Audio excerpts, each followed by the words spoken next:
Welcome to this e-learning activity on cognition in severe mental disorders. My name is Edward Vieta. I'm professor of psychiatry at the University of Barcelona, and I lead a bipolar disorder program at the same city in Spain. Today we're going to learn about cognition in bipolar disorder. This is the topic we are going to cover. The objectives of this activity today are to understand better the cognitive impairment in bipolar disorder, also to ascertain which domains in cognition are actually affected in bipolar disorder.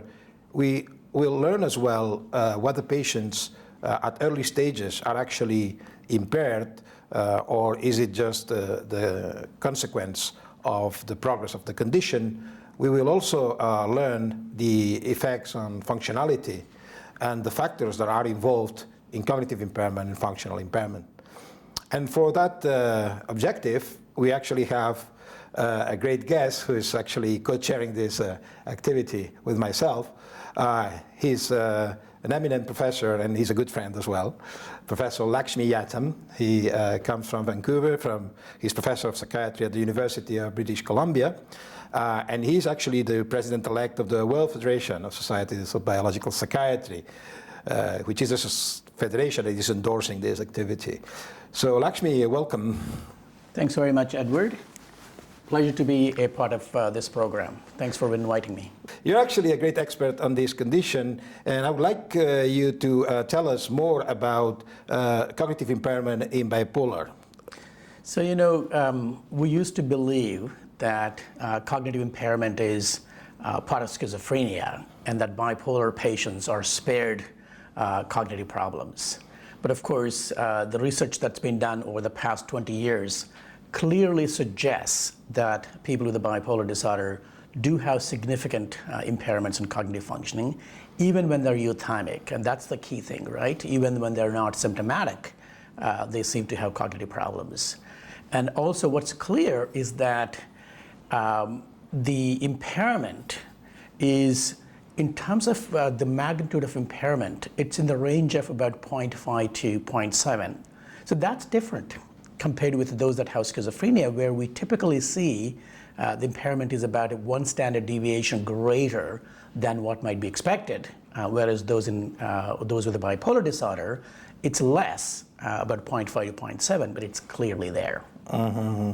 But one could argue that maybe it's the effect of the mood symptoms that is actually causing the cognitive impairment. Is that the case?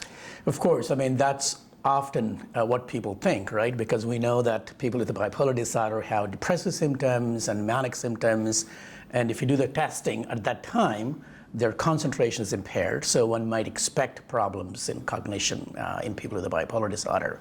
But what's clear is that studies have been done in people when they're euthymic, showing impairments.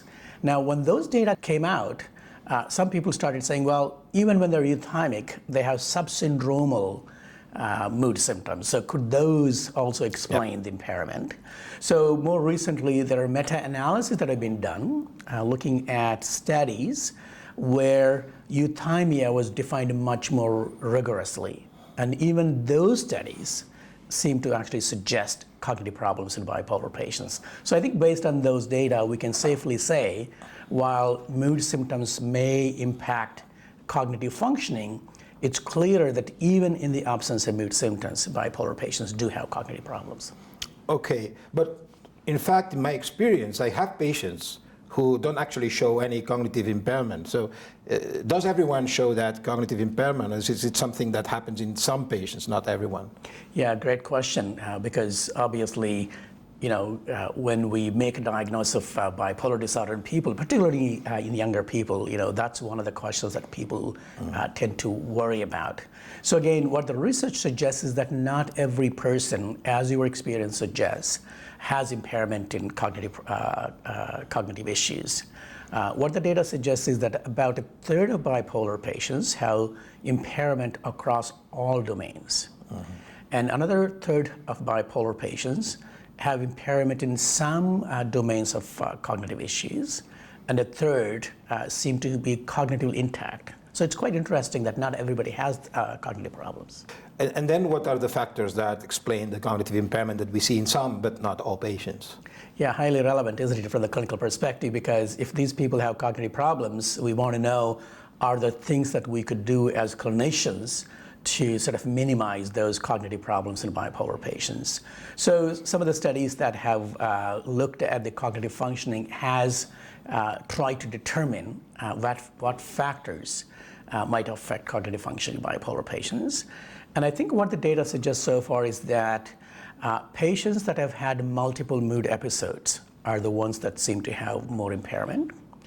Also, patients that have had hospitalizations, again, that seems to impact cognition. The issue of duration of the illness versus the cognitive impairment, the evidence is conflicting. Intuitively, it makes sense that someone that has had the illness for a longer period of time might have more impairment, but that doesn't seem to be consistent in terms of the study data. The other issue is that there is some suggestion that it's the manic episodes that seem to have greater impact on affecting cognition than depressive episodes. But certainly age and sex don't seem to have any impact.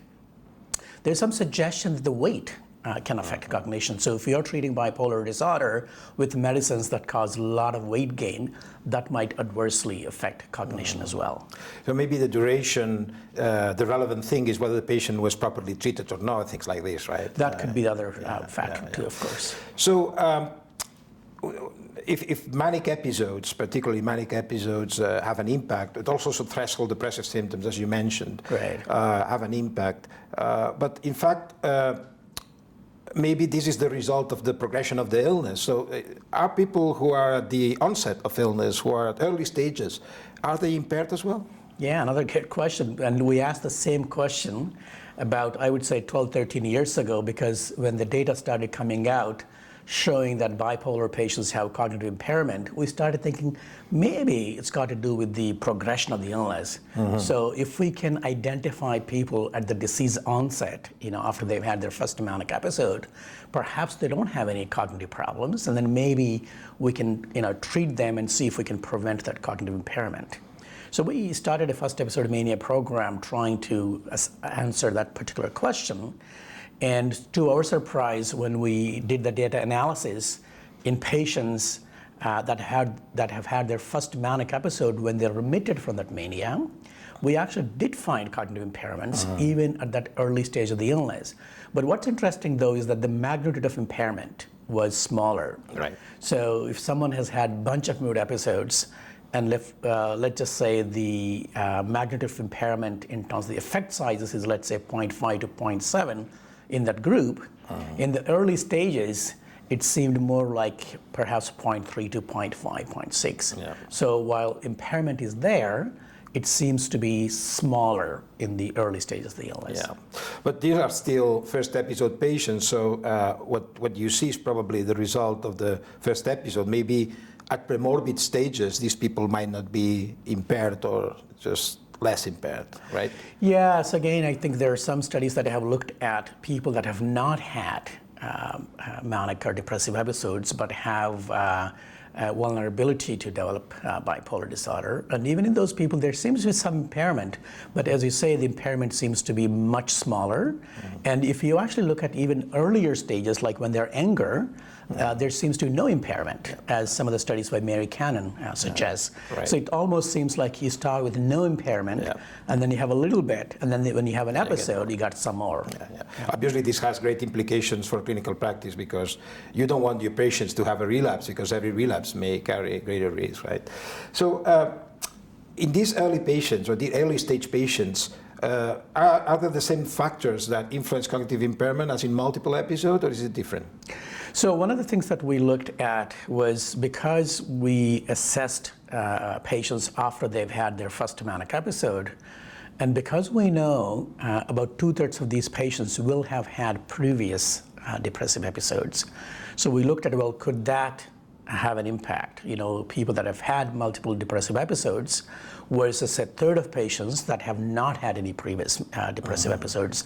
Is there any difference in terms of their cognitive functioning? What we found was that on most domains, they were pretty similar, except in terms of attention, where the ones that have had previous depressive episodes have had greater impairment. But other than that, on most other domains, they were very similar. So kind of suggesting what we had thought earlier, which is it's perhaps the manic episodes that seem to have more deleterious effect on cognition than depressive episodes.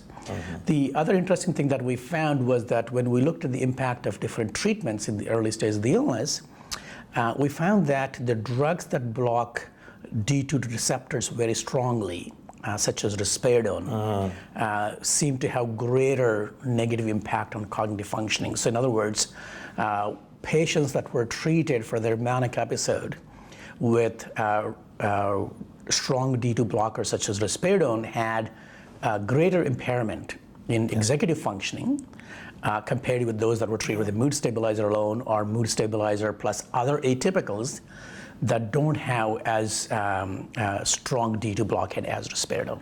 Yeah, this is consistent with our data as well. Yeah. Considering that first episode patients, early stage patients are also impaired, maybe not as much as multiple episodes, can you do something? Can you do some sort of early intervention to try to tackle the cognitive impairment? Absolutely. So when we assessed the data from our program after these patients remitted from their first manic episode, when we found the cognitive impairment, although the magnitude was smaller, we were somewhat disappointed because we thought they would not have any impairment. But in any case, we have a evidence-based management of these patients that included both management using CANMAT ISPD guidelines, and also structured psychological strategies such as psychoeducation based on your group's program. And then we looked at what happened to cognition in these patients at 6 months, 1 year, and then 3 years down the road. Our 1-year data clearly suggested that if we are able to keep these patients well without they having a recurrence of a mood episode during those 12 months, their cognition, in fact, improves. It returns to normal level of function, normal level. So the ones that stayed well had improvements in cognition, whereas those that had a relapse continue to have impairments.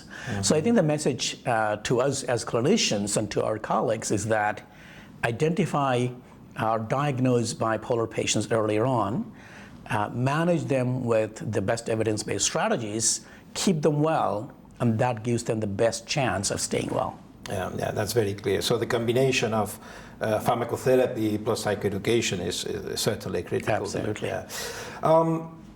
We discussed all these issues around cognition because we know that cognition is correlated quite heavily, not 100%, but quite heavily with functioning. Is that the case in bipolar? Right, absolutely, because when we talk about cognitive impairments to our colleagues in patients with bipolar disorder, one of the questions that comes up is, well, so what? Well, so what is that the cognitive impairment clearly correlates with their day-to-day functioning. So those that have impairment don't seem to function as well in their day-to-day activities as those that do not have cognitive impairment. So clearly, it matters, right? Because it affects their functioning. Yeah. So what would be your take-home messages from all these data that you discussed, that we discussed today, about cognition, functioning, early stages and so on? Yeah, so I think I want us and our clinicians to be aware that cognitive impairment is present in people with bipolar disorder, even when they are euthymic. So it's not something that's restricted to those with schizophrenia. It's clearly present in people with a bipolar disorder. And the other interesting thing is that it's also present in the early stages of the illness, and there are certain factors that seem to negatively affect cognition. And one of the things that we as clinicians must do as we manage these patients is we want to make sure that we offer evidence-based pharmacological and psychological strategies so that we keep them well, that minimizes the risk of continued cognitive impairment. And also, I think as we use these treatments, we want to make sure that we use drugs that don't have stronger D2 blockade, that don't cause too much weight gain, both of which seem to negatively impact cognitive functioning as well. So I think on a routine basis clinically, we need to be vigilant for these cognitive problems in our patients. And if we detect that, we need to think about minimizing factors that lead to continued impairment, and also start thinking about what can we do to address this cognitive impairment, such as other psychological strategies or cognitive strategies, which I believe will be addressed in other modules as a part of this e-learning series. Right. No, that's very clear. You would probably recommend to do some kind of assessment of cognition, functioning, and so on, right? Absolutely. I think there are some tools that are available for clinicians that can be administered as a part of the routine clinical assessment. And again, those will be part of another e-learning module that we'll talk about. Thank you very much, Lakshmi. That was extremely helpful, and that was a clear picture of cognitive impairment in bipolar, early stages, impact on functioning, and so on. Thank you very much. My pleasure. Thank you.